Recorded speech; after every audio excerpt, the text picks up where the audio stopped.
ہم بس منتشر ہو گئے ہیں، بکھر گئے ہیں، ہمیں بھی ایک ہی حسینی ہونا چاہیے تھا، کیا فرمائیں گے؟ حقیقت تو یہی ہے، اور انشاءاللہ ہم اس اتحاد کے مشن کو اور راستے کو کبھی ترک نہیں کریں گے.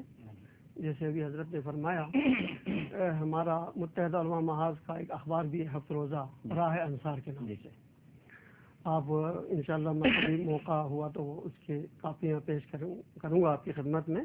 آپ خود دیکھ لیں گے کہ جناب ہم صحابہ کرام خلفائے راشدین کے ایام بھی مناتے ہیں اور علماء کرام اس میں خطاب کرتے ہیں. اور جناب ہم تمام مدارس میں، شیعہ مدارس میں، دیوبندی مدارس میں، بریلوی اہل حدیث مدارس میں، مساجد میں، ہر جگہ حکومت کے اداروں میں یہ اخبار جاتا ہے. تو یہ عملی طور پر ہم کر رہے ہیں اور یہ چیزیں ناممکن نہیں ہیں. ضرورت اس بات کی ہے کہ حضرت امام حسین علیہ السلام کو جو لوگ سمجھیں گے، جن کو امام کی معرفت حاصل ہو، ظاہر ہے وہ اس راہ کو ترک نہیں کر سکتا. جیسے شروع میں حضرت نے فرمایا خون کے حوالے سے اسلام کو خون دینے کی ضرورت تھی، تو اس حوالے سے عرض کروں گا. حضرت امام حسین علیہ السلام نے فرمایا ان کان دین محمد لم یستقم الا بقتلی فیا سیوف خذینی، اگر میرے نانا کا دین میرے قتل کے بغیر قائم نہیں رہ سکتا تو اے تلواروں آؤ میرے ٹکڑے ٹکڑے کر دو تاکہ میرے نانا کا دین بچ جائے. تو جیسے مفتی منیب الرحمان صاحب بھی فرما رہے تھے نظام کے حوالے سے کہ حضرت امام حسین علیہ السلام نظام کو بدلنے کے لیے آئے تھے.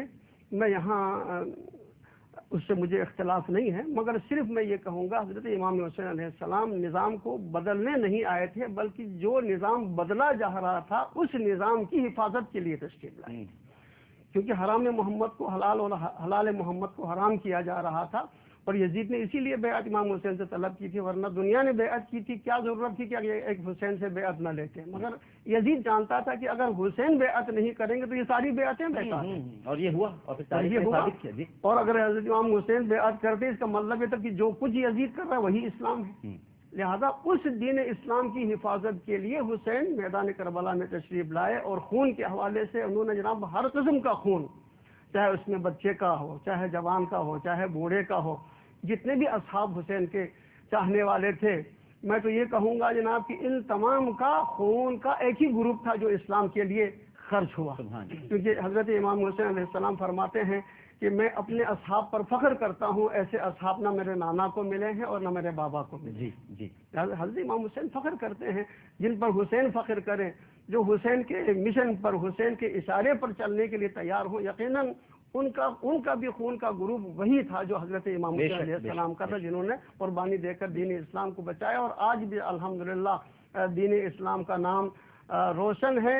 اور جن لوگوں نے اسلام کی مخالفت کی یا جن لوگوں نے اسلام کی صورت کو مسخ کر کے پیش کرنے کی اس وقت کوشش کی یزید نے، جس کو امام حسین نے ناکام بنایا. اور آج بھی کچھ لوگ ایسے ہیں کہ جو یزید کو امیر المومنین کہتے ہیں، یزید کو جنتی کہتے ہیں، اور یزید ہی کے حوالے سے یہ سب کچھ ہو رہا ہے. مگر یزید کے نام سے آج وہ اپنے بچوں کا نام بھی رکھنے کے لیے تیار نہیں ہے.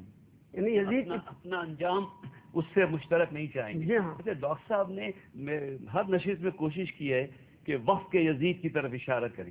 کسی بڑی سامراجی قوت کے ملک کا نام تو نہیں لیا ہے، لیکن اشارتاً یہ کہا ہے کہ ہم سامراج کے ہاتھوں میں بیعت کرتے جا رہے ہیں. اور اس وقت ہمیں مرزا صاحب یہی پیغام دینا ہے کہ اب وقت کو بھی وقت کے حسین کی ضرورت ہے. اور پاکستان جیسے بھی حالات ہوں انشاءاللہ تعالی یہاں دعا کیجئے کوئی حسینی قیادت، اللہ اکبر، سنت رسول صلی اللہ علیہ وسلم کی تابع ایسی آ جائے کہ نظام مصطفیٰ یہاں نافذ ہو. پاکستان ہی قیادت کرے گا. میں اپنے بچوں کے ٹوٹے ہوئے دل جوڑنا چاہتا ہوں کہ مایوس نہ ہونا. کوئی کہتا ہے پاکستان اپنی حفاظت نہیں کر پا رہا، فوج اپنی حفاظت نہیں کر پا رہی، تو ہماری کیا حفاظت کرے گی؟ ڈاکٹر صاحب فوج کے سامنے اگر دشمن کا جہاز آتا تو وہ اسے گولی مارتے، اسے مار دیتے. لیکن جب دوست کے لباس میں جہاز آ رہا ہو، آپ سے جن سے معاہدہ ہے وہ آ رہے ہوں، یونیفارم آپ کے دوست کی ہو، تو وہ تو سینے پہ گولی کھا کے حیران ہو کے دیکھتے رہے. اسی طرح جہاں یہ فسادات ہیں، اگر کوئی تیر کھا کے کمی گاہ کی اپنے ہی دوستوں سے ملاقات ہوگی تو پاکستانی فوج عساکر، اللہ اکبر، ایسی بات نہیں ہے. وہ پاکستان کے لیے، اسلام کے لیے جان دینے والا ہاتھ سپاہی. شہر میں جو فسادات ہوتے، ہم جو مارے جاتے ہیں، ان کا جو بیٹا مارا گیا، اللہ اکبر. اگر کوئی قشتا لیکن جبھی تو فرمایا تھا کہ یہود و نصارہ تمہارے دوست نہیں ہو سکتے. بے شک وہ انہی سے دوستی. صاحب یہ ایک دوسرے کے دوست ہیں. ولن تردان کل یہود ولن نصارہ حتی تتبع ملتہم. ہم نے دوستی کیوں کی؟ اب انہی کی دوست. اچھا، اور اسی طرح یہ جو شہری فسادات میں جی ہم مارے جاتے ہیں، وجہ یہ کہ مارنے والا قشقہ کھینچا ہوا نہیں ہوتا ہے، اللہ اکبر، وہ بھی امامہ پہنے ہوئے ہوتا ہے. مشکل یہ ہے کہ ہم دوست و دشمن کی تمیز تمیز نہیں کر پا رہے. اللہ کے واسطے بہرحال اگر ظاہر دیندار ہے تو باطن سے بھی دیندار ہو جائیں، ہر جذبہ ایثار کے ساتھ تیار ہو جائیں اتحاد کے لیے، پاکستان کے اسلام کے عالمی قیادت کے لیے. بالکل ٹھیک ہے. میں بہت شکر گزار ہوں علامہ سید حمزہ علی قادری صاحب آپ کا اور مرزا یوسف حسین صاحب آپ کا. دونوں شخصیات ہمارے اس پروگرام میں تشریف لائیں. ناظرین، اس کے ساتھ ہی ہمارا یہ سیگمنٹ اختتام پذیر ہوتا ہے. ہماری ٹرانسمیشن ابھی جاری ہے اور اس وقفے کے بعد آپ دیکھ سکیں گے انشاءاللہ ریحان قادری صاحب کو اور احمد رضا قادری صاحب کو. ان سے ہم کلام سنیں گے، نعتیں بھی سنیں گے اور امام علی مقام سیدنا حسین رضی اللہ تعالی عنہ کی شان اقدس میں منقبت کا بھی نذرانہ پیش کریں گے. ایک چھوٹا سا وقفہ، وقفے کے بعد حاضر ہوتے ہیں. السلام علیکم ورحمۃ اللہ.